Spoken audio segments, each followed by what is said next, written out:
Reciban todas y todos una cordial bienvenida a la presentación del informe anual del Alto Comisionado de Naciones Unidas para los Derechos Humanos sobre las actividades de su oficina en Guatemala durante 2014. Esta mañana fue presentado ante el Consejo de Derechos Humanos en Ginebra el informe anual del Alto Comisionado Zeid Ra'ad Al-Hussein sobre las actividades de la oficina en Guatemala durante 2014. Se registraron algunos avances en materia de acceso a la justicia de los pueblos indígenas. Por ejemplo, la continuidad en el funcionamiento del Centro de Interpretación y Traducción Técnica Jurídica Indígena del organismo judicial y del Departamento de Pueblos Indígenas en el Ministerio Público. Sin embargo, los pueblos indígenas continuaron enfrentando barreras estructurales para acceder al sistema de justicia. En este sentido, el fallo emitido por la Cámara de Amparo de la anterior Corte Suprema de Justicia, que niega la existencia de la jurisdicción indígena, representa un serio retroceso respecto a criterios sustentados previamente por ese alto tribunal, los cuales reconocían las decisiones de las autoridades indígenas. Con relación a la justicia de transición, el Alto Comisionado resalta los avances en la investigación y persecución penal en casos de graves violaciones de derechos humanos durante el conflicto armado interno. Entre ellos, la apertura a juicio en un caso de violencia sexual contra mujeres indígenas en el destacamento militar de Sepursarco en 1982-83. La sentencia en el caso de la Embajada de España. Sin embargo, continúa pendiente la apertura a juicio contra Ríos Montt por el delito de genocidio. Tras décadas de búsqueda de justicia por parte de las víctimas, el Alto Comisionado saluda la adopción por parte del Gobierno de una política de reparación sin precedentes de las violaciones de los derechos humanos a las comunidades desplazadas por la construcción de la hidroeléctrica Chixoy en 1975. Pese a estos avances, muchas víctimas de graves violaciones de derechos humanos del pasado continúan esperando acceder a la justicia. Según UDFEGUA, hubo una disminución de asesinatos de defensoras y defensores respecto a 2013, registrándose 7 durante 2014. No obstante, aumentaron los ataques, muchos de los cuales siguen en la impunidad, particularmente contra defensoras mujeres, defensores de derecho a la tierra y de los derechos de los pueblos indígenas, así como periodistas. La labor de defensoras y defensores ha sido obstaculizada con campaña mediática de estigmatización, detenciones y con la apertura de procesos penales sin fundamento legal, lo cual se configura en el análisis de la oficina como criminalización de su labor. Ejemplo de ello son Chiquimula, 5 personas, incluyendo una periodista, fueron detenidas durante una manifestación y liberadas por falta de mérito 3 días después. En la montaña de la Granadilla, Zacapa, propietarios de tierra acusaron del delito de robo agravado a 14 líderes comunitarios que defendían el derecho al agua. Aunque el Ministerio Público no encontró evidencia para formular la acusación, el caso siguió abierto. Respecto a este tema, el gobierno de Guatemala hizo la siguiente observación, y cito: los procesos y órdenes de detención son promovidos por el Ministerio Público ante indicio de participación de las personas en hechos delictivos. Agrega más adelante las mismas observaciones: no existe desde el Estado de Guatemala acciones de criminalización a la actuación de los defensores de derechos humanos del movimiento o protesta social. Y termino la cita. El Alto Comisionado valora la instalación del Gabinete de Pueblos Indígenas e Interculturalidad, pero continúa vigente la necesidad de interlocutores de alto nivel para abordar las demandas de los pueblos indígenas. En varias ocasiones, ante los insuficientes resultados de los diálogos de alto nivel y la falta de participación en la toma de decisiones, los pueblos indígenas recurrieron a la protesta social para demandar sus derechos colectivos y a la consulta y el respeto a sus territorios, entre otros. El informe da cuenta de avances en materia de restitución de la propiedad comunal indígena, entre ellos la confirmación por parte de la Corte de Constitucionalidad del fallo de primera instancia que reconoce el derecho a la propiedad colectiva de la comunidad indígena de Chuarrancho y que deja sin efecto las anteriores alteraciones registrales. Continuaron avance hacia el reconocimiento del principio de gestión colectiva de la tierra en áreas protegidas, como en el caso de las 6 comunidades de la Sierra de Santa Cruz, en el que el registro de la propiedad inmueble registró su propiedad colectiva. A pesar de estos logros, que en parte se deben al éxito del programa Maya, que es financiado por Noruega y que no es otra cosa que un esfuerzo para apoyar a las organizaciones que conducen los reclamos de sus derechos por la vía legales y no aquellas ilegales, el informe señala la persistencia de obstáculos para que los pueblos indígenas puedan recuperar las tierras ancestrales de las que fueron despojadas durante el conflicto armado interno, así como la falta de solución para 174 conflictos relacionados con las tierras y las áreas naturales protegidas. Se incrementó la conflictividad ligada a la explotación de recursos naturales en los territorios indígenas. Una de las principales fuentes de tensión entre comunidades indígenas, autoridades del Estado y empresas sigue siendo la falta de consulta en torno a la construcción de proyectos hidroeléctricos, así como el respeto a la propiedad colectiva de la tierra. Ante la falta de intervención por parte del Estado, algunas empresas iniciaron contactos directos con las comunidades, lo que en muchos casos generó división intercomunitaria. En otros casos, sin embargo, el diálogo entre las empresas y las comunidades fue positivo. Quisiera hacer una precisión sobre el concepto de territorio indígena, sobre el cual también hay una divergencia de interpretación con el Estado de Guatemala. En efecto, un comentario del gobierno al informe indica que, y cito, en Guatemala no existe jurídicamente el reconocimiento de los territorios indígenas, solamente se reconoce el territorio guatemalteco. Termino la cita.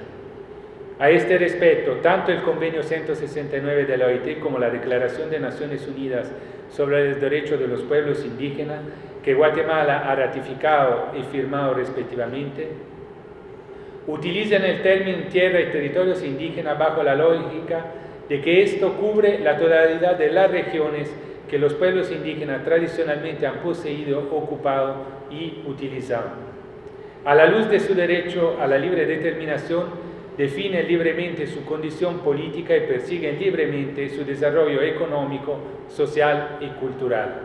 Sin embargo, cabe resaltar que el alcance y aplicación de estos principios y derechos no confiere a un Estado, pueblo, grupo o persona derecho alguno a realizar actos encaminados a quebrantar o menoscabar total o parcialmente la integridad territorial o la unidad política de Estados soberanos e independientes, según el artículo 46 de la Declaración sobre los Derechos de los Pueblos Indígenas. En algunas situaciones de conflictividad, la respuesta del gobierno consistió en la declaración de estado de emergencia y o el uso excesivo de la fuerza, a pesar de la existencia del Sistema Nacional de Diálogo.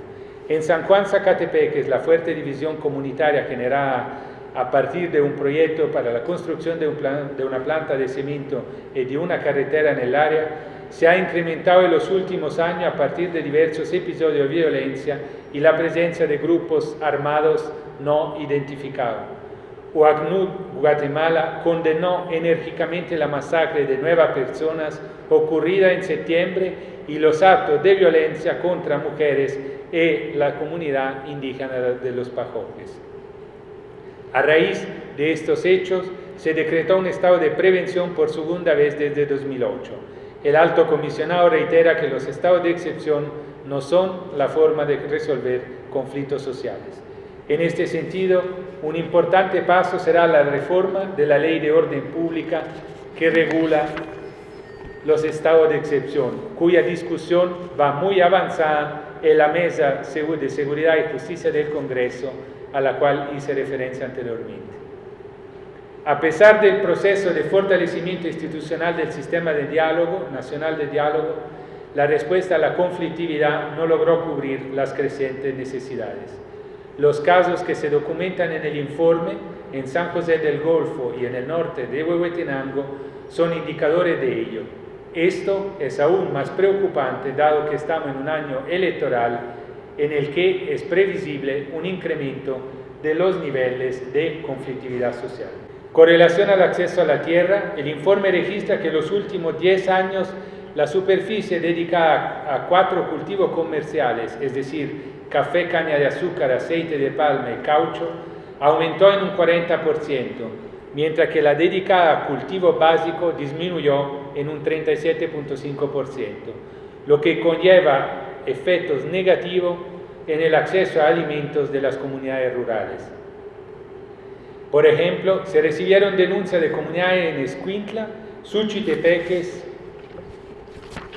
y Retaluleu relacionadas con limitación al acceso a la tierra para cultivo de alimentos básicos debido a que el precio del alquiler de la tierra se triplicó. La desviación y contaminación de ríos para el riesgo de grandes plantaciones, consecuencia negativa en cultivos familiares debido a la fumigación aérea de la caña de azúcar y incremento de enfermedades en la población. A pesar de la fuerte actividad económica de estos departamentos, en ellos se registra la más alta tasa de desnutrición aguda en el país. La política agraria adoptada en octubre abrió una posible vía de acceso a la tierra, un proceso para atender la situación de las 37.000 familias que aún viven bajo el régimen de Mozo Colonao y un esquema de contención de la expansión de los monocultivos mediante un impuesto territorial. El informe destaca que Fontierra solucionó la situación de las 123 fincas que se encontraban dentro de la deuda agraria y reubicó a 140 de las 128 familias pertenecientes a las comunidades desalojadas en el Valle del Polochic. Los principales obstáculos siguen siendo el elevado precio en el mercado de la tierra y la escasez de recursos de Fontierras.